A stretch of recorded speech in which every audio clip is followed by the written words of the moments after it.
Përshëndetje miq të Radio Travel, po dëgjoni edicionin informativ. Shpresë e re për familjet, Huntingtoni nuk është më i pandalshëm. Mjekët kanë njoftuar një përparim të rëndësishëm në trajtimin e sëmundjes së Huntingtonit, një çrregullim gjenetik i trurit që për fat të keq trashëgohet në familje dhe për shumë vite është konsideruar i pandalshëm. Dhe sot kemi një lajm që jep shpresë për këtë problem shëndetësor. AMT-130 është një terapi me një dozë të vetme.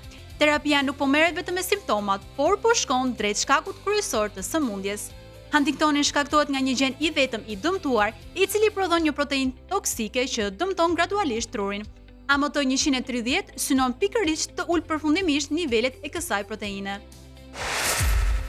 Roja që theu protokollin për një përqafim. Një djalë 6 vjeçar u nda nga prindrit e tij, i frikësuar i vetëm dhe mes shumë njerëzve të panjohur. Ai bëri atë që do të bënte çdo fëmijë, kërkoi një vend të sigurt dhe zgjodhi, jo policin, jo turmën, por rojen e mbretit, atë që rri pa lëvizur si statuj me uniformën e kuqe dhe kapelen e madhe. Rojet e mbretit nuk flasin, nuk lëvizin dhe nuk reagojnë, e kanë rregull, por këtë herë diçka ndryshoi. Rojet e mbretit nuk lëvizin dhe nuk reagojnë, e kanë rregull, por këtë herë diçka ndryshoi. Roja uli pa kokën dhe i përshpëriti djalit. Qëndro këtu, mos lëviz, do të ndihmoj për 1 minutë dhe e mbajti fjalën. Ai qëndroi me djalin, e qetësoi dhe i tha se ishte i sigurt. Pak minuta më vonë, policia e gjeti prindrit dhe familja u ribashkua. Momenti u përhap kudo në rrjetet sociale dhe njerëzit reaguan njësoj. Rregullat janë të rëndësishme, por mirësia është më e fortë. Roboti i vogël kundër gurve në veshka. Studiuesit në Universitetin e Waterloo kanë sjellë një ide shumë interesante. Ata kanë krijuar një robot shumë të vogël dhe magnetik që futet në trup dhe ndihmon në shpërbërjen e gurve në veshka, pa pasur nevojë për kirurgji. Ky robot ende po testohet dhe nuk përdoret tek njerëzit, por ajo që ka treguar deri më tani është shumë premtuese. Teknologjia e re bazohet në një shirit fleksibël magnetik, i cili futet në trup. Duke përdorur një krah robotik të jashtëm dhe imazheri në kohë reale me ultratinguj, mjekët mund të drejtojnë pajisjen me saktësi deri pranë gurit në veshka. Në testet laboratorike, roboti arriti të zvogëlojë një gur në veshka me rreth 30% brenda 5 ditëve. Jo keq për një punëtor kaq të vogël, apo jo?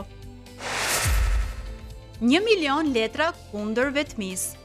Love for Our Elders është një nismë e themeluar në vitin 2013 nga Jacob Kramer. Kjo organizat lindi nga një dëshirë e sinqertë për të sjellë pak dritë dhe gëzim të moshuarve që jetojnë me vetminë dhe mungesën e kontakteve njerëzore. Mbi 1 milion letra të shkruara me dorë janë dërguar tek të moshuarit në mbar botën. 1 milion përqafime në letër, 1 milion kujtime se dikush mendon për ty. Ajo që nisi si një gjest i vogël dashurie është ndëruar në një lëvizje globale që bashkon breza të ndryshëm. Student, vullnetar, komunitete të tëra, rreth një ide të vetme, askush nuk duhet të ndihet i harruar. Eksploro botën, destinacionet më të mira të TripAdvisor për 2026. TripAdvisor, platforma më e madhe në botë për udhëtime, ka publikuar listën e artë për vitin 2026.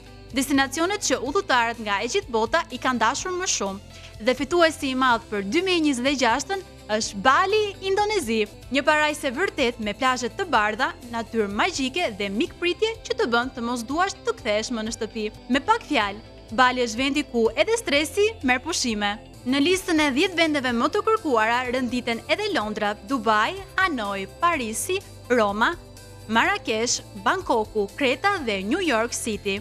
Qytete historike, kultura të ndryshme, ushqim fantastik dhe aventura për çdo shije. Pra, pyetja nuk është a do udhëtosh këtë vit, por kë vend do të vizitosh të parin? Dhe me këtë lajm të bukur për udhëtimin, ne kemi ardhur në fund të Happy Fit dhe për ditën e sotme. Dëgjojmë sërish nesër vetëm në Radio Travel.